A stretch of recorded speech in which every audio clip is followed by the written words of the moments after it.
पानीपत, नाबालिग से दुष्कर्म और हत्या में आरोपी के कपड़े बरामद। आरोपी को पुलिस ने न्यायिक हिरासत में भेजा। आरोपी को रिमांड पर पूछताछ के बाद पुलिस ने न्यायिक हिरासत में भेजा है। 58 दिन बाद शव का अंतिम संस्कार हो सका है। परिजनों रो रो कर बेहाल है। हरियाणा के पानीपत के चांदनीबाग थाना क्षेत्र में नाबालिग से दुष्कर्म कर हत्या करने के मामले में सीआईए 1 ने हत्यारोपी ठेकेदार कुलदीप की निशानदेही पर विकास नगर में उसके घर से कपड़े बरामद किए हैं, जो उसने वारदात के वक्त पहने थे। सीआईए ने आरोपी को शनिवार को न्यायालय में पेश किया, जहां से उसे न्यायिक हिरासत में भेज दिया गया। दूसरी ओर नाबालिग की 15 सितंबर को दुष्कर्म कर हत्या कर दी गई थी। उसके शव का 58 दिन बाद शनिवार को परिजनों ने अंतिम संस्कार किया। इस बीच माता पिता और बहनों का रो रो कर बुरा हाल था। विदित हो कि 15 सितंबर को 15 वर्षीय नाबालिग काम पर फैक्ट्री गई थी, लेकिन वह घर नहीं लौटी। शाम तक घर न पहुंचने पर मां फैक्ट्री गई, लेकिन उसे अंदर नहीं जाने दिया गया। चप्पल बाहर मिलने पर मां ने बेटी के अंदर होने का शक जताया था, लेकिन उसकी किसी ने नहीं सुनी।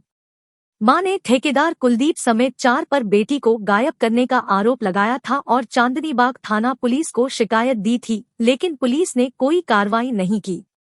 एसपी के संज्ञान लेने पर 55 दिन बाद वीरवार को सीआईए 1 ने आरोपी ठेकेदार कुलदीप को हिरासत में लेकर पूछताछ की तो उसने वारदात कबूल ली। उसने नाबालिग की दुष्कर्म के बाद हत्या करने का खुलासा किया। पुलिस ने आरोपी की निशानदेही पर फैक्ट्री की 3री मंजिल से शव बरामद किया था, जिसे पोस्टमार्टम के लिए पहले पानीपत नागरिक अस्पताल और फिर पीजीआई खानपुर भेज दिया गया। पोस्टमार्टम के बाद शनिवार को परिजनों की ओर से उसका अंतिम संस्कार किया गया। दिवाली की सफाई के बहाने शव को ठिकाने लगाने की थी तैयारी।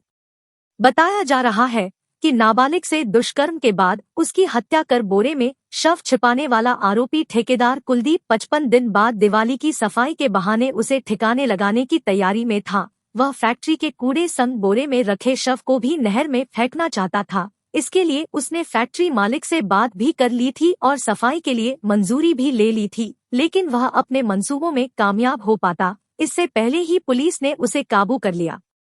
वारदात के बाद आरोपी ने मां से कहा था, तुम्हारी बेटी भाग गई।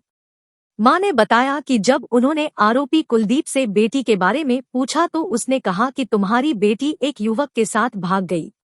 उसने कुलदीप को कहा कि तुमने रोका क्यों नहीं, तो वह गाली-गलौज करने लगा, जबकि दुष्कर्म के बाद नाबालिग की हत्या कर उसके शव को बोरे में रखकर फैक्ट्री की 3री मंजिल पर कमरे में ही छिपा दिया था।